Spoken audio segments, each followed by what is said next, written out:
Alright, so this is my first video. This is my 1989 Toyota Cressida MX-83. Just got it a few months ago. It's pretty much stock.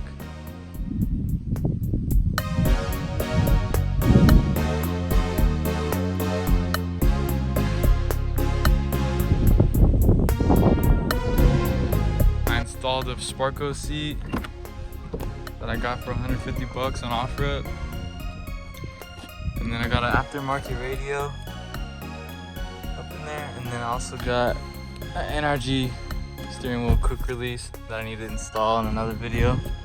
But it's all pretty clean interior.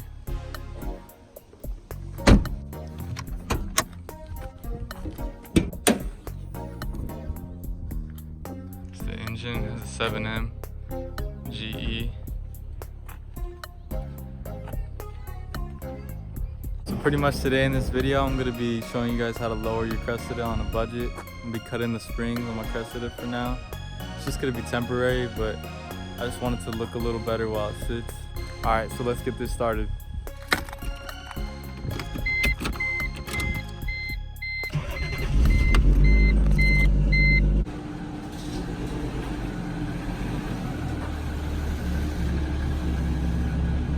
So we got the jack.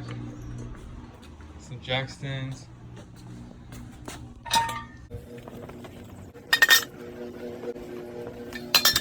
So first thing I'm gonna do is I'm gonna take out these hubcaps. Just get a flathead screwdriver. There you go. I'm gonna do that all around, and then I need to break the lug nuts loose before I jack up the car so that it's easier to take off the lugs. Alright, so I'm gonna break loose the wheels. It's a 21 size socket.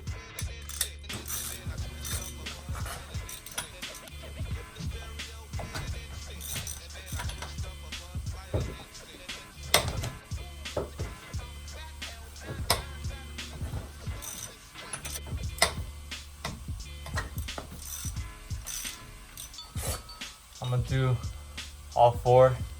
I'll be right back. Alright, all the wheels are cracked loose. Now it's time to jack it up and put it on jacks.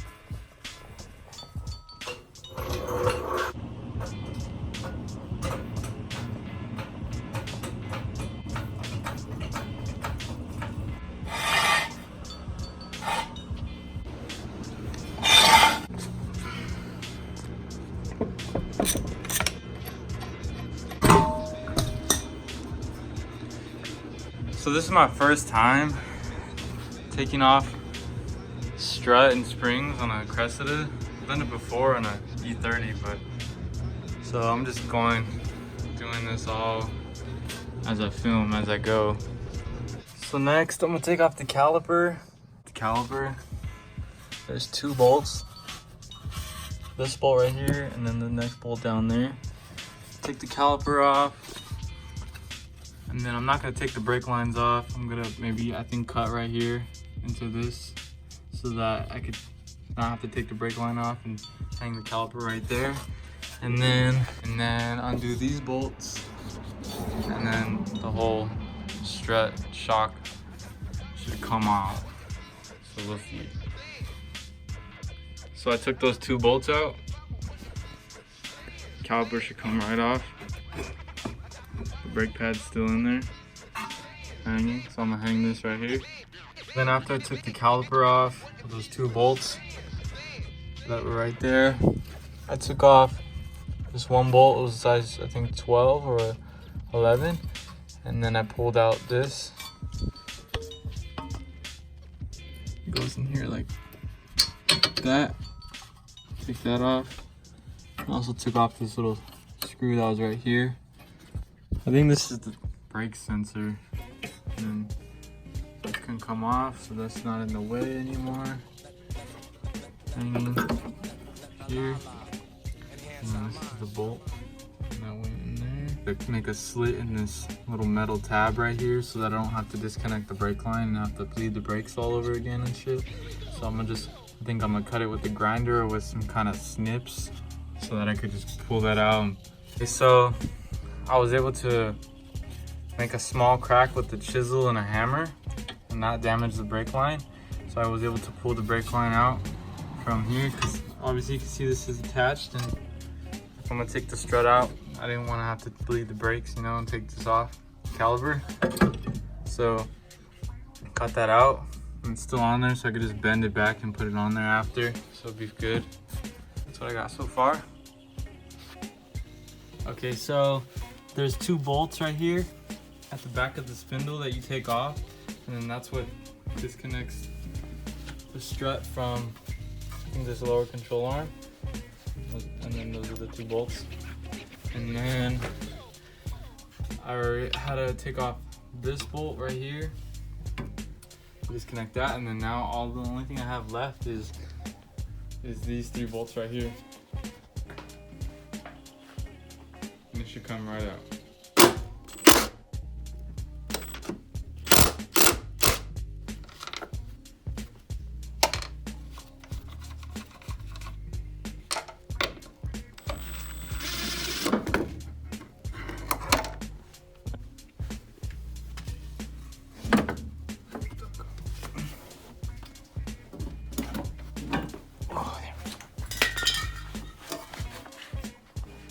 Sick. Now we just gotta get the spring off, which I don't know if I don't have a spring compressor, so I might just loosen the bolt off right here and have it shoot off. So I kind of made a ghetto freaking spring compressor. I'm gonna compress it a little bit just to take off some of the resistance, and then I'm gonna take off the bolt with the socket.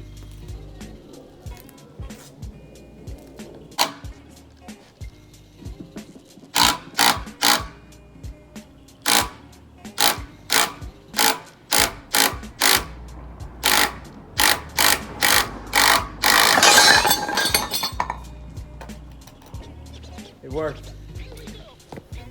Now it's time to measure where I'm going to be cutting the spring. I want it to still sit in here, kind of how the stock one sat. So I think I'm gonna cut it in half, and I'm gonna cut it right here where I made this little mark. So it could be identical to how this looks, so it could sit in there flush, and then I'm gonna leave the top how it is so that it could still sit in here nicely. So that's what I'm gonna do.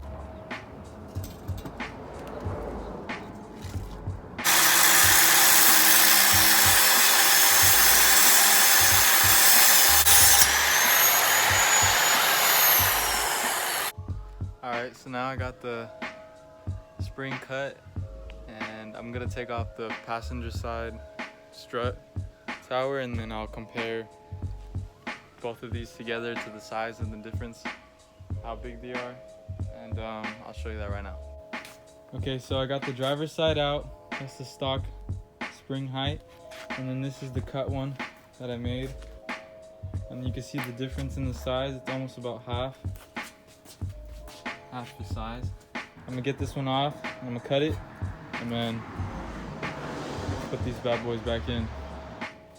I'm also might as well just giving the springs just a little paint job real quick, you know, just so they don't look so dusty. All nice and painted and cut to size, and they should be ready to get installed back onto the struts. So I got everything tightened back up. Let's put the tire back on. I got everything bolted on, tightened back up. You got the spring right there. If you can see, there's a big ass gap, so as I lower the car, I'm gonna have to be careful and line it up slowly, and then hopefully everything is good. Okay, so this is the front. It's pretty low now, and that's the back. You can see that wheel gap back there. Not much wheel gap there. Let's check the other side.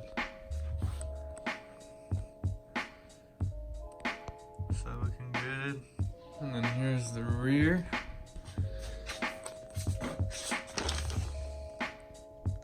Alright, so I'm gonna jack up the car, get it up on some jack stands, get the wheels off, and then we're gonna film the process and show you guys how to take off the strut and remove it and all that. So let's get into it.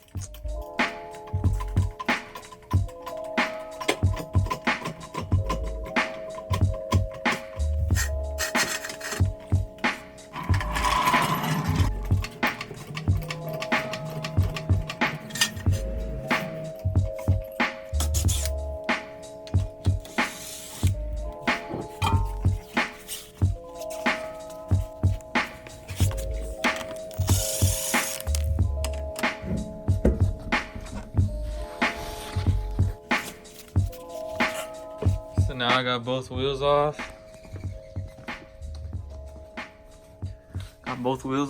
I'm assuming from looking at it, the strut, so there's the bolts on the top of there, on the inside of the car and the back seat that I'm gonna have to undo. But there's a bolt right here and a bolt right here, which holds this in. So I'm not sure. I don't think I'm gonna have to take the caliper off or anything. It might just be those 2 bolts. I'm gonna put like the jack under it so it doesn't fall, and then take off these bolts up here. So let's see how that goes.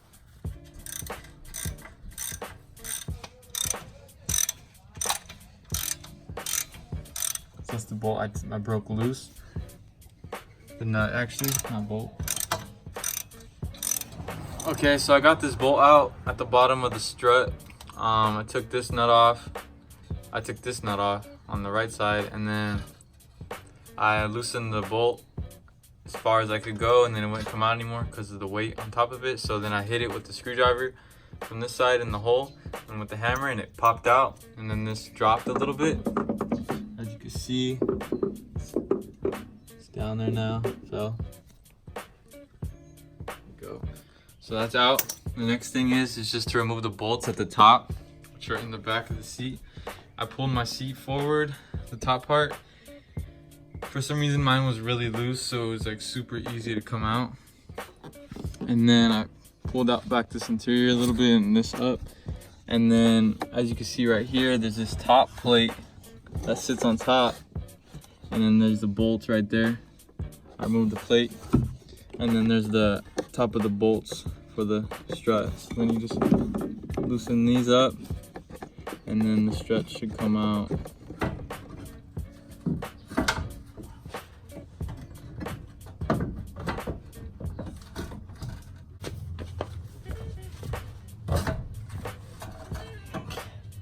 There we go. Got it out. So here is the rear strut shock. Now time to do the other side. So I got this other side out, just like the other side, just as easy. Remove the bolts. Now time to take off this nut right here. Usually you need a spring compressor, but I'm gonna just freaking take it off and it's gonna shoot off because it's safer if you have a spring compressor. But I'm gonna just do it like that just because I don't have one. So I'm gonna do. So here's the spring I'm gonna cut right now. I want to match it with the original top. This is how you're gonna do it. Get it matched. I want everything to line up. I'm not gonna cut from the bottom. I'm gonna cut from the top because the bottom coil is smaller to fit on this. So I don't want to change that. So on the top, I'm gonna match pretty much. I'm just gonna make a good estimate of where I think will be low enough. I'm gonna cut right here pretty much. So I'm gonna take off a few coils, and I'm pretty much lining up this piece up here with right here. So, and then I'm gonna like taper it a little bit so that it kind of matches this one a little bit.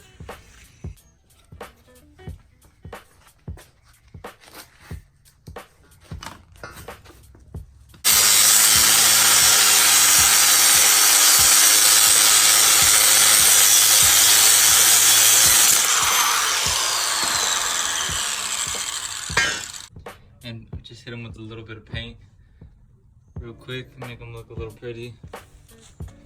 So now just waiting for that to dry, and then I'm gonna put them back together, and then get them back on. Okay, so both springs are on.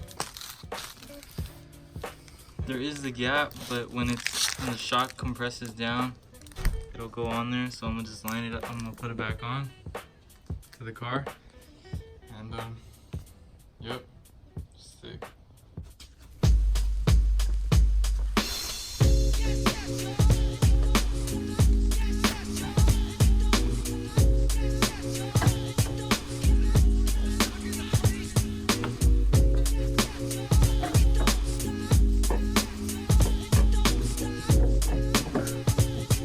Shock's on. It's pretty easy to put it on.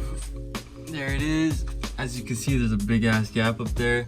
But once I lower the car, I'm gonna align that carefully so that it falls into place. And once it's lowered, the weight should keep it good. And then I just put the bolt back on. That's right there. That's all. That's pretty much securing that in. Should be pretty good. Check out the other side. Same thing, bolt right there, bolt right there, right here. Same thing, I'm gonna line it up. When I lower it, I'm gonna just put the wheels back on and should be good to go. I put the seat back in and everything, so that's all good. So yep.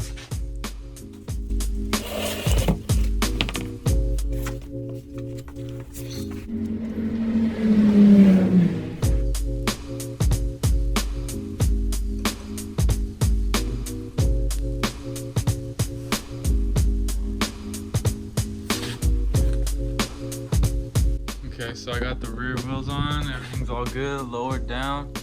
I'm really happy with the way it came out.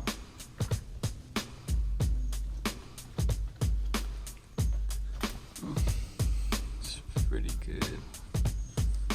Fitment for free, you know. I'm back the car out, and then I'm gonna get some nice shots in the street. So you can get a better view of it.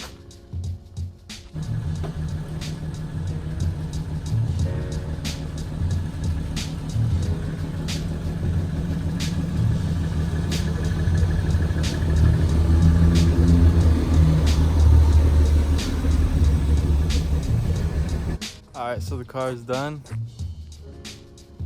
Looks pretty good to me. I wouldn't recommend doing this if you're gonna drift your car or anything like that. I'm just doing it because my car's on non-op and I just want it to look a little better while it sits in my garage and I work on it and stuff. So if you're looking for a budget and you want your Cressida to look a little better, then I recommend cutting your springs. I'm not gonna be like doing anything crazy in it for now until I get coilovers, but this will do for now, so I think it's pretty dope. And show you some clips of the car, how it looks.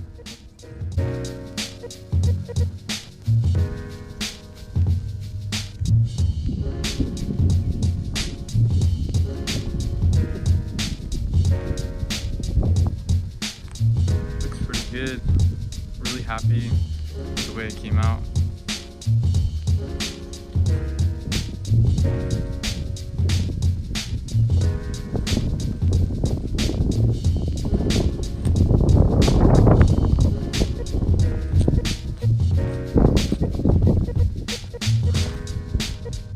Thanks for watching my first video.